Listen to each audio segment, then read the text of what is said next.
Paalala po lamang, ang impormasyong aming ibabahagi ay para sa layuning pang-impormasyon lamang at hindi opisyal na payo ukol sa tulong at regulasyon na kung saan mang seksyon ng gobyerno, Pilipinas man o Japan. Re-entry permit sa Japan. Kumpletong gabay para sa mga Pilipino. Ang re-entry permit sa Ryukoku Kyoka ay pahintulot para sa mga dayuhang naninirahan sa Japan upang makaalis ng bansa at makabalik nang hindi nawawala ang kanilang resident status o visa.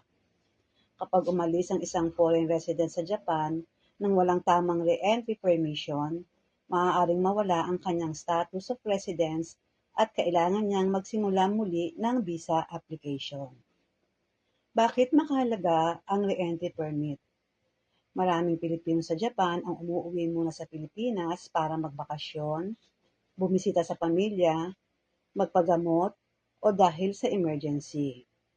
Kung balak mong bumalik sa Japan gamit ang parehong visa o resident status, kailangan mong tiyakin na mayroon kang tamang re-entry permission. Dalawang uri ng re-entry permit. Special re-entry permit. Ito ang pinakakaraniwang ginagamit ngayon ng mga foreign residents sa Japan. Narito ang mga katangian nito. Walang bayad, hindi na kailangan mag-apply sa immigration office, para sa mga may valid passport at residence card, dapat bumalik sa Japan sa loob ng 1 taon mula sa petsa ng pag-alis. Kung ang visa o residence status ay mag-e-expire bago lumipas ang 1 taon, kailangang makabalik bago ang expiration date. Paano ito kunin? Sa airport, bago umalis, ipakita ang passport at residence card. Sagutan ang departure card. I-check ang kahon na nagsasabing ibabalik ka sa Japan gamit ang special re-entry permit at dumaan sa immigration counter. Kapag nagawa ito, wala nang ibang kailangang aplikasyon.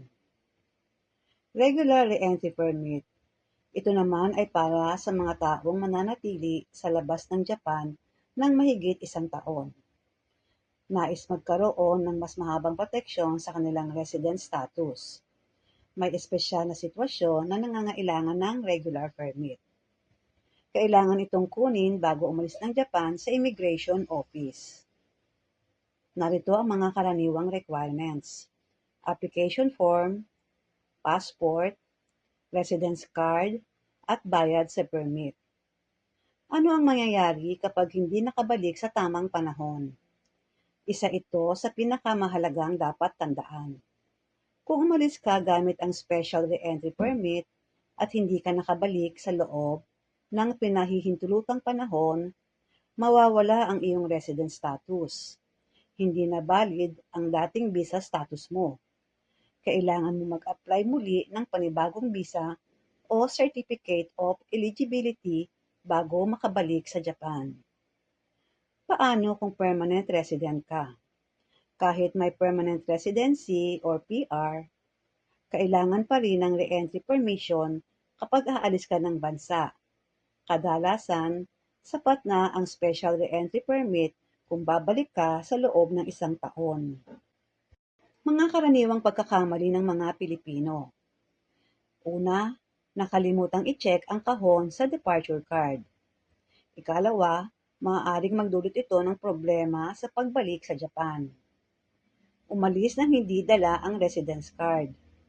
Mahalaga ang residence card sa paggamit ng special re-entry permit.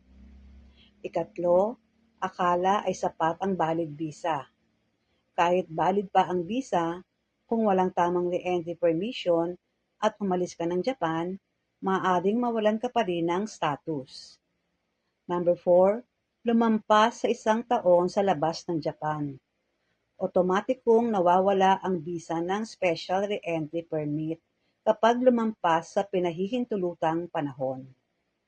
Mahalagang paalala para sa mga Pilipino. Laging dalhin ang passport at residence card kapag aalis ng Japan. Basahin mabuti ang departure card bago isumite. Kung may posibilidad na mahigit 1 taon kang mawawala sa Japan, kumonsulta muna sa immigration bago umalis. Huwag intaying mag-expire ang iyong resident status habang nasa labas ng Japan.